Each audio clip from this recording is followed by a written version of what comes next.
New Zealand, the youngest country on Earth and recognised around the globe for its green and pristine environment.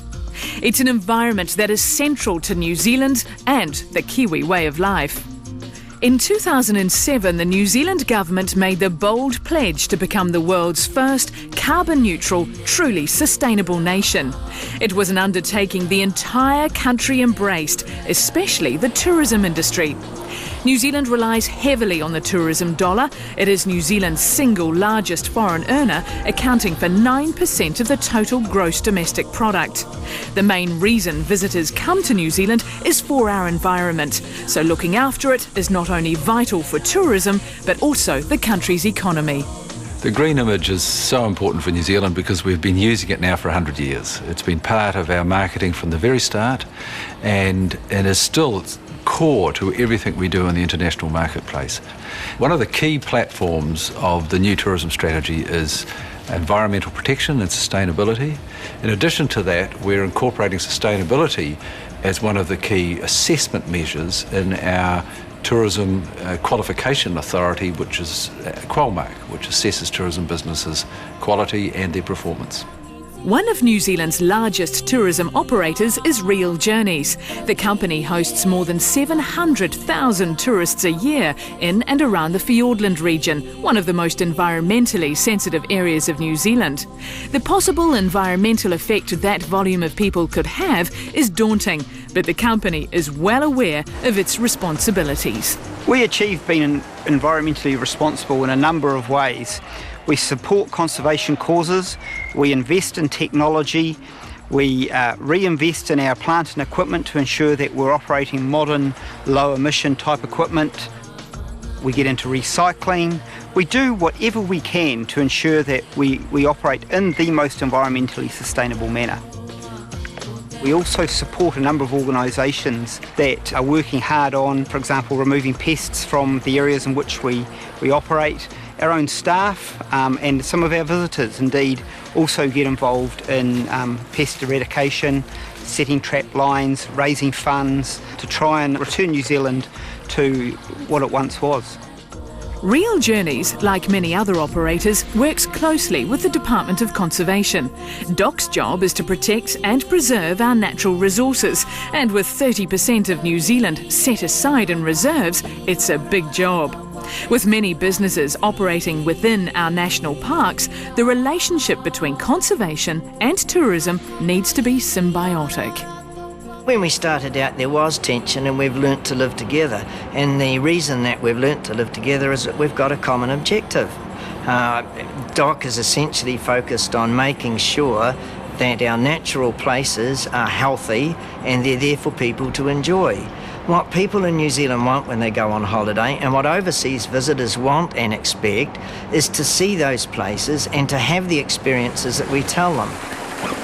I think the tourism operators are demonstrably doing a good job in terms of adding to New Zealand's economy and giving, as I say, rural and local economies a reason for being when the mainstays of the economies were drifting off into other directions.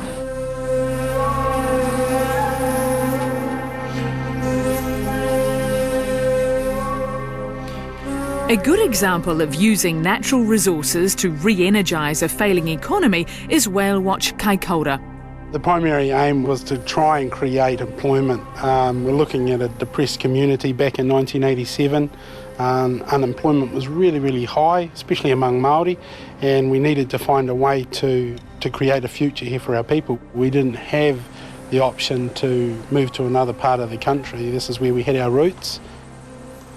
It was a matter of looking back at those relationships that we have with our culture.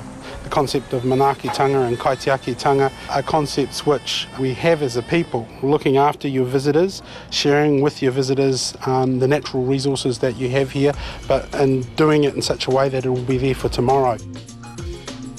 I believe in the idea of conservation, but I believe wholeheartedly in the idea or the concept of restoration, going beyond just preserving and looking at the idea of restoring the natural resources that we used to have 50 years, 100 years back, and bringing this place to a level of prestige which is rivaled by nowhere else on the world. Another marine enterprise working hard to deliver a quality and sustainable tourism experience is Dive Tutukaka. Located just off the northeast coast of New Zealand, the company operates in the Poor Knights Islands, an area described as one of the 10 top diving spots in the world. Poor Knights Island is a fantastic environment. Subtropical waters, lots of fish life, tunnels, archways, the largest sea cave in the world, beautiful bird life on the top. It's the combination and the spirituality of the place, the Maori history. It is just a fantastic little sort of, you could call it the Middle Earth in the middle of the ocean.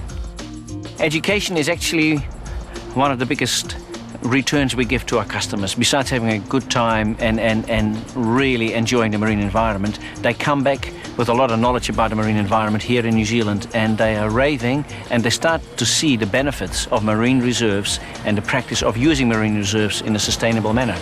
New Zealand's geographic isolation and long period without human habitation has resulted in a unique natural environment. One of the best examples of this is Ulva Island, a bird sanctuary brimming with rare and endangered flora and fauna, and located just off New Zealand's southernmost Stewart Island. It's the most important reason why tourists come to New Zealand, because of the image that we portray, and having an environment like this here on Stewart Island and on Ulva Island, this is exactly what they're looking for. This is the way that it used to be.